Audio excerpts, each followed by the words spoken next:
নাকি ভাইরাল হয়ে গেছি। ওই কিরে মধু মধু। বাংলাদেশ মানেই অল টাইম বিনোদন, এমন একটা জাতি আমরা সারাক্ষণ বিনোদনের মধ্যে থাকি। একজন সাধারণ তরমুজ ব্যবসায়ী সে ভাইরাল হয়ে গেল ওই কিরে মধু মধু বইলা।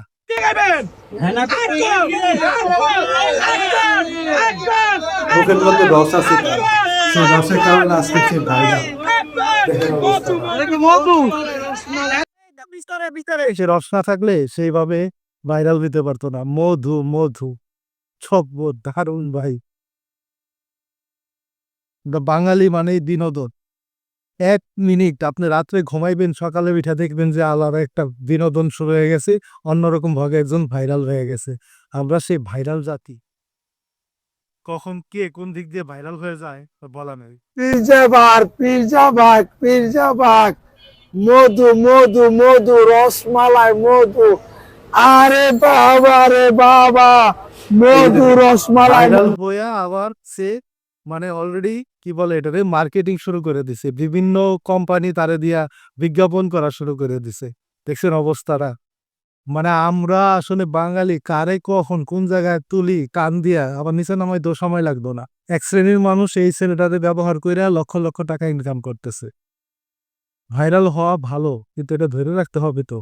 ভুবন বাদ্যকর ভারতের মনে আছে আপনাদের সবার মনে হয়, সেও ভাইরাল হয়েছিল বাজার বিক্রি করে। আজকে তার অবস্থা কোথায়?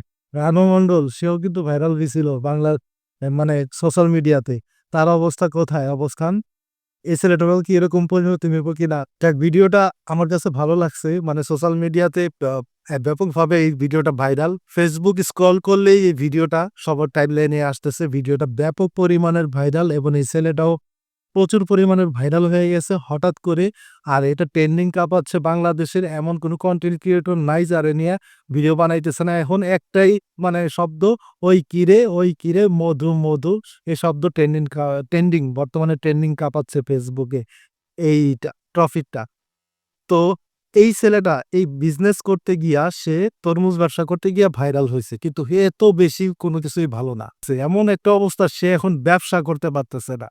তার লাখ লাখ টাকার তরমুজ নাকি পচে যাচ্ছে। নেক্সট পার্ট আসতেছে, অবশ্যই পাশে থাকবেন এবং পরবর্তীটা ভিডিও দেখার আমন্ত্রণ রইল। ভালো থাকবে, আল্লাহ হাফেজ। লোকে বলে বলে রে আমি নাকি ভাইরাল হয়ে গেছি। লোকে বলে বলে রে আমি নাকি ভাইরাল হয়ে গেছি।